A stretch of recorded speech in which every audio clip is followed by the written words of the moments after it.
love it. It's made a comeback, guys. If you're not on YouTube, you got to check it out. It's great. It's here. Smash It's the Ash. subscribe button It's for more of this. Ash's lenses.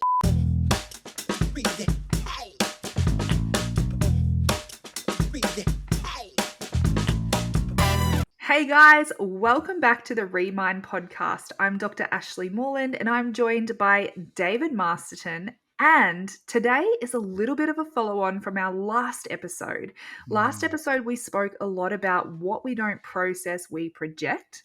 Yeah. And we sort of introduced this kind of concept of coming to be with someone in their emotion, in the mess, in the chaos, in the intensity of their emotion. And what we were wanting to follow on with today is a little bit of an extension of that, of what it means to hold space and how can we co-regulate to be able to support others. And in this case, we're mostly going to be talking about a parent-child relationship, but ultimately this skill to hold space is so important even in all of our adult relationships. So what does holding space mean to you, Dave? Yeah, well, I'll come back to that, but definitely, like the last episode, it was what we don't process, we project, and we spoke about how that projection looks in your life. Love it. It's made a comeback, guys. If you're not on YouTube, you got to check it out. It's great. It's here. Smash It's the Ash. subscribe button It's for more of this. Ash's lenses. Ash's lenses. So we talked about the fact that if you don't process something, you're always going to look through that. Well, you're going to have that prism, that frame, that lens, that tint of I'm not worthy, it's not fair, or, insert whichever one it is here. And so we spoke about how that can manifest in your life and how to identify it if you're not sort of in tune with this is a projection. And we touched on the how do you process it? Or what would it have looked like if you didn't pick up that in the first place? Because the one thing about life and the one thing that Ash and I never sort of talk about is the fact that you can only be okay if you live a perfect life. No, it is all about how you process your life and carry the things you want to carry and let go of the things you don't want to carry. Yeah. And Really. I just had this really vivid image of like if the second you were born, someone pressed a stopwatch, like started a stopwatch. And let's say at, I don't know, however many thousand hours, something really traumatic happened, or you had a need, or you felt a big emotion and it wasn't processed. The stopwatch keeps running. But you take that unprocessed emotion with you as of that point, as of that moment into the running stopwatch. And so what I really saw here was you will continue to carry that with you into your future. Time doesn't heal wounds. It's not like this thing where you go, oh, well, if you just let the stopwatch run for 5,000 hours, then you'll be healed. That isn't the case. The healing has to come from the processing, and the processing comes at the time whenever you choose to process it. That might be in minutes, it might be in hours, it might be in days or years. So, but it's quite interesting. What is one thing that everyone's heard their parents say? Time heals all wounds. Time heals all wounds. Now, they're not wrong, because eventually, and again, it depends on what you call about healed, right? So let's go back in the day. Healed would mean you don't cry about it anymore, Or right? you move on, you you get move on. remarried, or like just move on. Yep. Build up, my childhood. Where I've got all these big emotions, it's so big. I'll build a bridge and get over it. Yep. Love it. Common one. Yeah. Love it. And so I guess in that sense, it's sort of like, yes, over time, you will learn how to manage it. It's not healed. Even though the saying itself, you can suppress something and it won't come back at you directly. It'll come back in other ways. Through your lenses, because it's still within you, but it's dormant, and it's the dipstick. When you pull it out, that's what's coming out with it. Yep.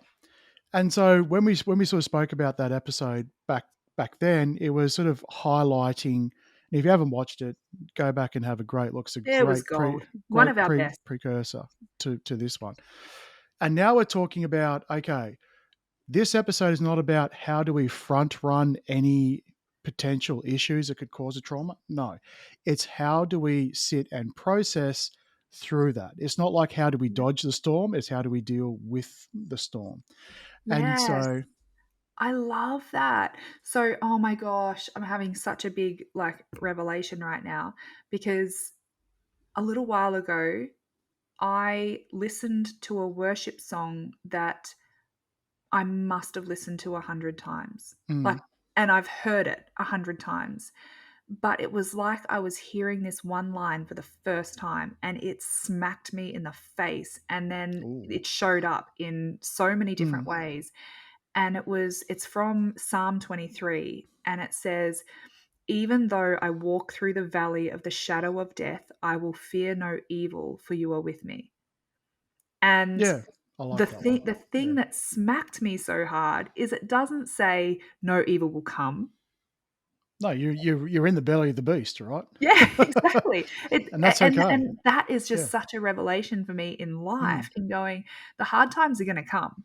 The people are absolutely. gonna hurt you. The Mm, invitations for you to react are always gonna show up. You're gonna go through struggle, you're gonna go through challenge, you're gonna be in mm, the wilderness, you're gonna experience all these things, but you don't have to fear that because I am with you. And mm. what is I am with you? It's this. Yeah, I it's am that. with you. I'm here. It's I've got you. I'll carry mm. you. We're in this together. And so let's circle back to the question you asked me right at the start. What is holding space?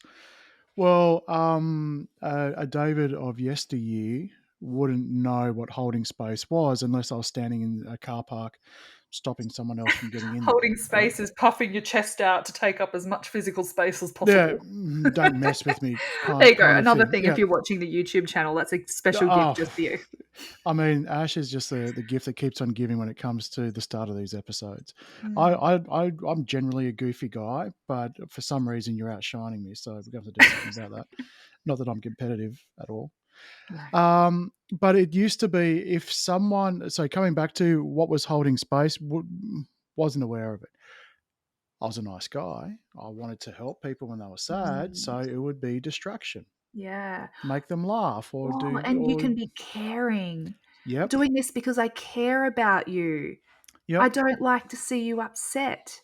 absolutely. Or Oh, tell them all the bright sides of life. There's a silver yeah. lining in all of this. Don't feel that way, and because Explain, that's explain, and justify why they shouldn't feel that and why it's so much better than the way they're seeing it. yeah. So it's all very logical. Yeah. It comes from that part comes from the mind. However, what it does is and we were all taught that way, and we were taught that way because that's the way society accepted it, and that's the way Mhm. our parents were taught, and our parents are taught. It's just we're in a changing of the system, and so we're all learning this brand new at the start. No judgment. Yeah. Now, what is holding space? If someone's feeling like and they're sitting in the mud, you just go sit in the mud with them, and just go, hey, whatever you need, I'm here. Yeah. Right? You don't have to be Yeah. alone. This is muddy. It's brown. It's sticky and smelly. But you don't have to. You don't have to. You have to do it by yourself. If you want to Yeah. talk about it, talk about it. If you don't want to talk about it, that's cool. Totally. I love that.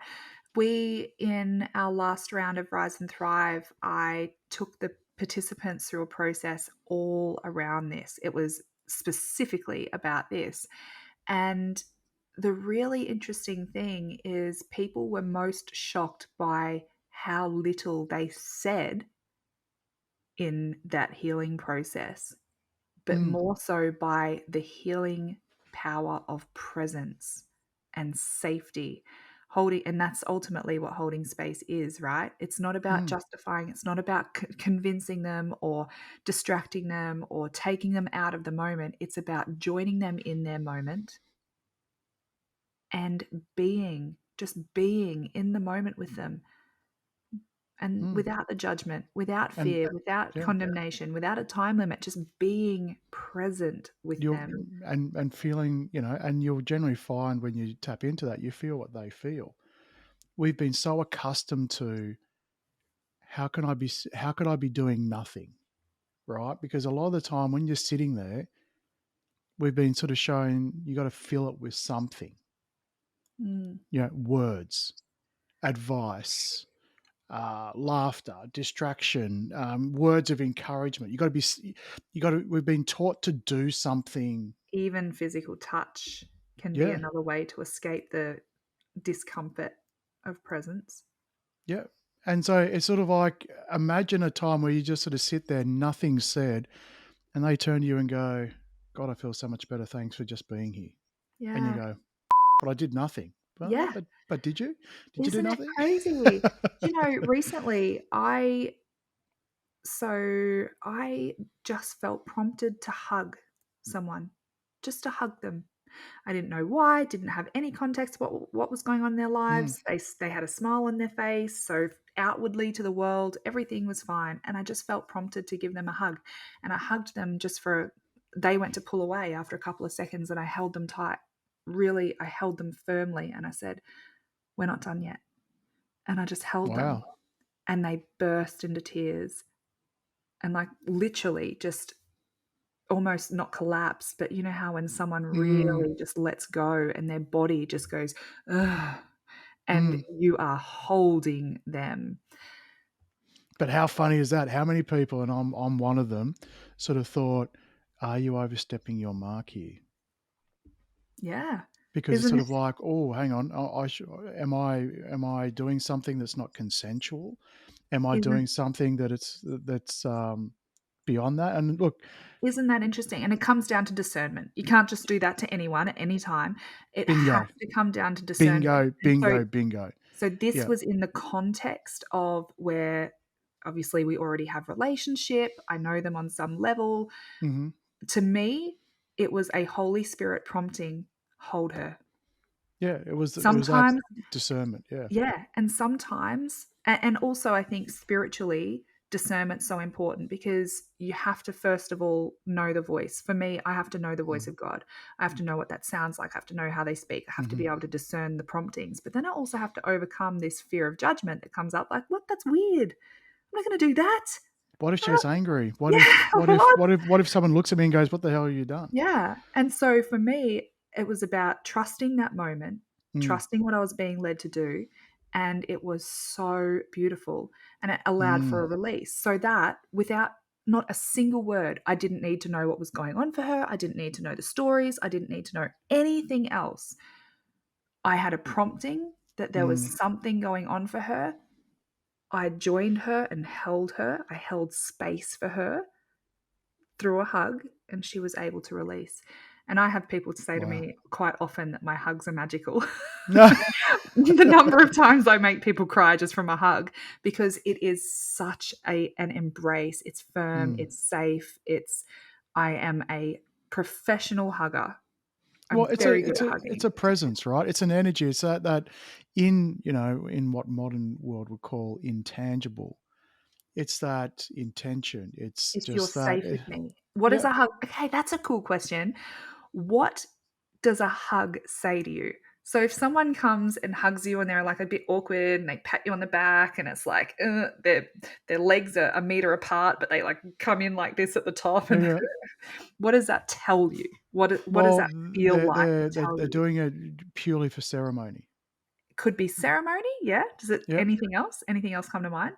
Well, they don't want to be doing it, but they're doing it because of some societal norm. They feel as Mhm. though they have to. How do you At hug someone who's dirty? Who's really dirty and muddy and gross? well, it depends who they are. It doesn't matter. Like if that Hypothetically, play the game with me. oh, but to be honest, I don't care because I'd treat it as a bit of fun as well. If someone needed a hug and they was dirty as hell, I'd still hug them Yeah, so would I. I would, generally, I would. But when I because think about I don't that give out my hugs freely, as I yeah, know you don't. But it's that sort of it's not like you just walk down the street and your arms are out with a sign saying free hugs. yeah, But it's like with those people that you know, it's when you're being called to do something and to bring in physical touch and to hug, it's an embrace. And so if you're going to embrace, you're going to embrace no matter what it is. yeah, Totally. and Well, and and it's relationship, right? Because you said when it's yes, people you know. So isn't that interesting? Because it's about the level of safety, the relational safety that you have with someone. And I think back when I was a child, my grandparents had many, many brothers and sisters. So we had hundreds and hundreds and hundreds of family members where I grew up. And right. one of their brothers owned a mountain. And so famously, Arnie's Owned a mountain mountain. owned a mountain. So So first time I've famously, heard someone say I've owned a mountain. Okay. yeah, right. So it was Arnie's Mountain. And we used to go up. They would have these family gatherings with hundreds of people. Most of them were strangers to me. I didn't know Mm, them. Yes, they were my dad's aunties and uncles, and they were my dad's extended family, but I did not know them. They were not known mm, to me. So there was mm, no relational safety. So when I think about as a child, I was forced to hug people or be in close proximity to people, and my spirit was going, I don't feel safe. I don't, that's not comfortable to me because we were not in intimate relationship, yeah. right? So when I think about a hug, if we are carrying our own wounding, Mm, we cannot hold space for others. If we are carrying our own wounding in that moment, we are going to be going, oh, this proximity feels uncomfortable for me, or this silence feels uncomfortable for me, or this feels mm, uncomfortable mm, for me, or mm, this is bringing up a lot for me that you need to co regulate me now. And so mm. I think back to me as a child in those experiences going, oh, this is it would be a stiff, like one of these kind of weird hugs that you go, But you're if doing I it then went and because hugged my grandmother or my grandfather, yeah. same age, same, same everything else, but there was relational safety. I was Mm, known by them. They were known to me, and I would go and run and hug them, and they would embrace me. Safety versus mm. unsafety. Yeah, and how often is it sort of like, don't be shy, don't be rude, give your Yes, because auntie, what does your it say about uncle me? all exactly. Yeah, And sort of totally. like if the kid's sort of like, "Hey, I see you 3 times a year. I'm not down for this." Okay, Mhm. no stress. I pre-frame our family before because we live interstate from all of our family. So my kids, now that they're older and they've developed their own independent relationships, it's a little bit different. But Mhm. when we were young and time in relative to the overall time felt so much bigger, if Mm. we only saw family twice a year, to a young child, that 2 times a year feels like many years. It's like a Oh, lot of it's time has passed, massive. right? Yeah, yeah, yeah. So I would pre-frame my family and just say, "Hey, I know that you love them so much and I know you want to spoil them and you want to cuddle them and all that sort of stuff." That's going to be overwhelming for them because to them, you are not known to them because they see you twice a year. They'd So they'd see your friends. They'd see your friends totally. more than that Totally. family. Yeah. Exactly. And so until they get older, usually around the age of 7 or 8, when the front parts of their brain start to develop more and they can draw more association with people, that shifts. But in those Mm, really younger years, forcing kids to be in close proximity, hug or kiss or do anything close to people who are ultimately strangers to them is mm, asking them to override their own natural nervous system's signal that says, I don't feel safe right now, but because you don't want to upset them, you're going to force me mm, to push through my feeling of unsafety just to make them happy. mm, And mm, so that was a no-go for me. I would always pre-frame family saying, I don't force my kids to hug you. I don't force anything on my kids. If they don't initiate it or if they say no, I'm okay with that. And so yeah. even with my nieces and nephews now, I'll go, high five, hug, or smile today. I Mhm, give them a menu. mm, And so then they get to pick. Sometimes they get hugs, sometimes it's just a high five kind of day. But mhm. that in itself is honoring their safety, honoring their that relational safety and boundaries, and that's another form of holding space. Absolutely.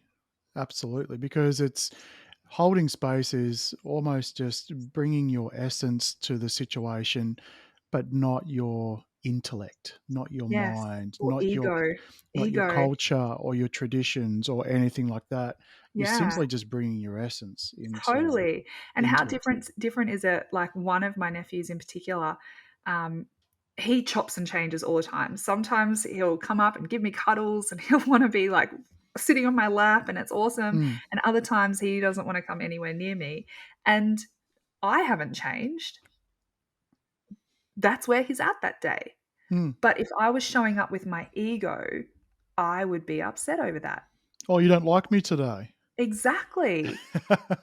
"Oh, no, And no, so it's not that." "Mm, yeah." yeah, exactly. And so I think that even that understanding relational psychological safety, that is such a key part of holding space. And we tie holding space in with co-regulation. So that's Mm, just honoring people through honoring their boundaries, allowing it to be okay for them to decide how close feels too close, etc. mhm, But if we come back to this idea of being with someone in their chaos, that's co-regulation. mhm. And I've recently had a massive revelation around self regulation. Okay. Here it is. I have a different version of self for every second that passes in my whole entire life. That stopwatch I was talking about, Mhm. every micro moment that ticks by on that stopwatch of my life, I am a different version of Ash. The Ash I am Mm, today is different to the Ash who was married to her first husband. The Ash I am today is different to the Ash I was when I was a small child living at home. I'm different to the Ash I was when I worked at the university. So, mm, on my timeline, the stopwatch ticking by second by second by second, they are all my versions of self. And so, if I'm having an emotional reaction come up in today's version of Ash that does not match what's actually happening, it is a past self's emotion that has been unprocessed that is showing up in present self mm, Ash's reality. So, what is self regulation? Self regulation is about recognizing that this index finger is some previous version of Ash. The Ash that was married to Cole, the Ash that was a small child living at home, the Ash that worked at Subway, the Ash that got her heart mm, broken by her first boyfriend. That all those previous versions of Ash is self. mm, They are past versions of self. And so self regulation is about present Ash having awareness of what's coming up in her body and present Ash being able to go and be with that past version of Ash and help them to regulate. I'm with you. mm, I've got you. mm, You're safe now. Everything's okay. And supporting them, encouraging them, nurturing them, loving them, holding them. And when they come back to safety, present version of Ash does too. yeah. And It's so, all all interlinked. I think you isn't mentioned it? something like that a couple of episodes ago, actually. Oh, I can't Um, remember. But and it's really true because if you're there sort of going, okay, I am not my trauma. I am not my feeling I am right now. Right? I'm feeling this now, but it's not which my is whole essence. true. Yeah. It's true. But it's still part of you. It's still part of your history. It's still part of your story. It's part of Correct. your timeline. Well, it's something that you can work with. It's not something you have to survive through. Yes. Or take Which with you correct, which is or which is get over. which is the difference between it is not you, it is a part of you. Because Yeah, otherwise, if it's you, then it's something you're just going to have to survive, like a ball and chain that you drag through the rest of your life. totally. Yes, it's there, but it's something that you can actually work through. Now, how do you work through that? Because the current person now who's feeling this, for some reason, hasn't been equipped up until now to deal with it. Because if Mhm. if I did, it'd be gone, Mhm. right? Well, and that's where you can join these two synergies, these two feelings, these two selves, these two, Yeah. however you want to sort of call it, in together without having to actually do anything. and Yeah. and for me, being a very analytical brain, I've always had to bring it back to how do I stop doing everything and start to do nothing, because that's the real heart, the healing part. Yep. and How do I quieting. stop doing everything and start being? Yes, and but it all starts for me from the sort of logical, where it's sort of like, Yeah. okay, you can visualize it, right? If you feel as though it's a a version of yourself, go back to that version of yourself. Go back to the person that was Mhm. experiencing it, not necessarily the event, but Yes. you in that time, Yes. and then l- ask it, what do you need? If you don't already intrinsically know what it is, you can ask it, what do you need? Yeah. Well, what do you need to hear? What do you need to Mm, know? You can hold them, hug them. I yep. physically hug and hold my own real now body to be able to embrace them and bring that safety. And Mm, the thing, this is where it really, really stung me because I've been saying for years, if you never learned to co-regulate, you will never know how to self-regulate. I've been saying that for years and I totally got mm, it, mm, but it wasn't until this happened that I understood why. And when I say happened, I'm like, okay, so it made sense in my mind. I had an image of this actually happening mhm, where co-regulation is modeling to the child what they will then become and do for themselves and their past versions of self when they're older. So, as a child, how do you learn what this looks and feels like? How do you learn what it looks and feels like to have someone come and be with you and go, I've got you, I'm here, and just hold you and hug you mm, and be okay with all of the messiness that is your emotion, that is your life, that is your circumstance, but to still love you and be with you in that. Now, when I ask clients about this, and I'll say, tell me one example in your life where someone did that mm. in your early life. And so Well, far, not it wasn't common at no. all. And so far, I have never ever had anyone say an example. They can go, it didn't happen. It was always something like this. Stop. Don't do that. Don't cry. Explaining or justifying why Mhm, they shouldn't feel that way. Distraction. It was all of these other things, which were the only way they knew how to love us. mm. And that's not Well, and that's how they were taught, and it absolutely. got me actually thinking that co-regulation happens regardless of the outcome. And bear with me on this one, because I know when we talk about co-regulation, it's really about the positive aspects of being able to sit and process. But imagine if co-regulation could also be a negative, as in it is the after event of anything, Mhm. and that co-regulation could mean they provide the stimulus for you to suppress. Oh, it's co-dysregulation. Okay, yeah, So that's what most of the mm, toxic, dysfunctional, relational issues that exist in our society is co-dysregulation because that's how mm. we were raised. And codependence off the back of that, where Oh, codependence. your okayness depends on Yes. someone else's okayness. Yeah, Whereas yeah. if your absolute chaos did not disrupt the safety and peace of your caregiver and they were able to be with you in your chaos and hold you safely, then they are inviting you back into their safety. If Mm, someone else is completely dysregulated and completely, off the chain, then they can't come and be with you. mm. They're navigating their own dysregulation. Yeah, and it's not necessarily about having to fix the person. No, It's not it's like you have to get a never, screwdriver, a never, hammer, ever, never. whatever it is. It's just about being with them to Yeah, then allow them to instinctively know that they feel safe, and then the internal intelligence of their own spirit, their soul, yeah. will then shine. Because I think we put a lot of we put a lot of emphasis on our own intelligence, Mm. And and it's if so, idolatry, actually. So, spiritually and biblically speaking, when I am having some kind of issue, some kind of emotion, some kind of thing, and I turn to another, I turn to someone else, and I turn to whatever it might be an object or a person or whatever, that's idolatry. gotcha. Because what is this?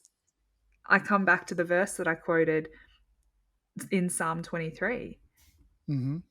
Fear no evil because I am with you. That's this, Mm. that presence of being held, of being safely held.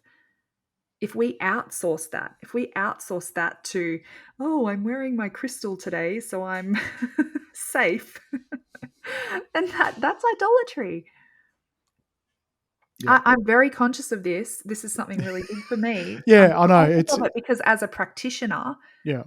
it is a very fine line for people to not become dependent on me and put me as the idol in their okayness. Hmm. It's so important. Well, look, there's a difference between having tools, right? And I know you love tarot. I know you love astrology. I know you love crystals and all of those type of things. There's a lot But of sarcasm there for people who are new to the channel. Just to clarify. um, A past but version of us. Let's talk about Ash 5 years ago. She did. yeah, and look, and if it serves a purpose, it serves a purpose. If you're drawn to it, you're drawn to it. And here's the thing: if you're drawn to it to learn a lesson, you're drawn to it to learn a lesson. If you're drawn to it because it's for you, you're drawn to it because it's for you. Some people stay with it, some people leave it. It's neither here nor there. It's just one of those things. What you're saying is, don't put it down to the reason I'm not better is because my crystal's broken, right? The reason I'm not fixed is because the tarot reader got it wrong. They're having a bad spell. It's anytime Or you're outsourcing it to anything else. yeah, but what does that look like? Oh, the reason I'm not fixed is because I need new crystals. Well, that's inferring that the crystals you got are broken, or things like that. What you're saying is, if it helps you harness your internal, great. If it's you can only do it with the crystals, well, you might need to look at it because it seems as though you're putting a lot more of a priority on the outsource or the tools Yes. than And you. that's it. You can have pretty things around and they are not idols until you outsource and try and give them power. Absolutely, yeah. Yeah. And so I've got to say, brilliant episode, especially. And guys, if you got to this point and you still haven't seen the episode from last week, do check it out because they Yeah. do link It'll in make together. so much more sense. And there's so Yeah, much value in both of these. Gosh, there is and so much value in these. yeah, I was just and going to say, Dave, sometimes people can get to a point where all of this theory, and this is huge revelations for people. mm, I think, especially if you're able to watch the YouTube channel and you've been able to see what's happening with my fingers to really give mhm, you a visual demonstration. Again, hit that subscribe button and yeah, share this because this mm, information is really important. But it's the question on everyone's lips then becomes, okay, so I can recognize this and I can understand it and I've had these revelations and it all makes sense, but how do I process it?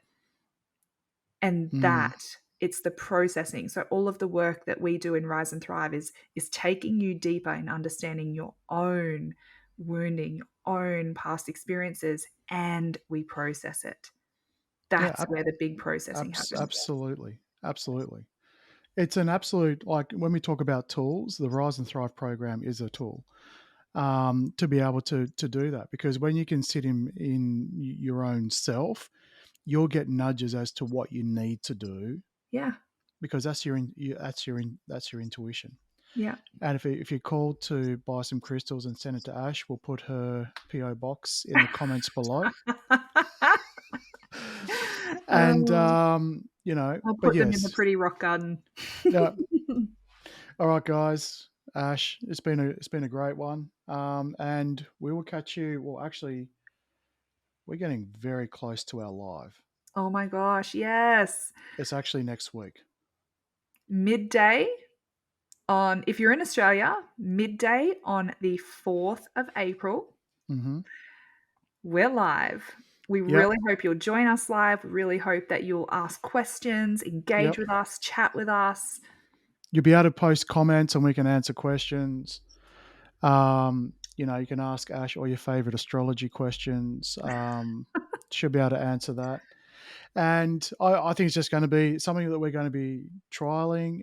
But what we're going to be talking about is what has the last year, 52 weeks, really, really been? Because this is our first year of doing it and would love to see you all there. Mm.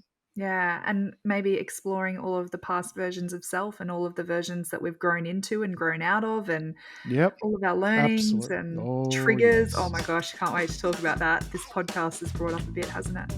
It certainly has. All right. Till next time. Bye bye. Bye.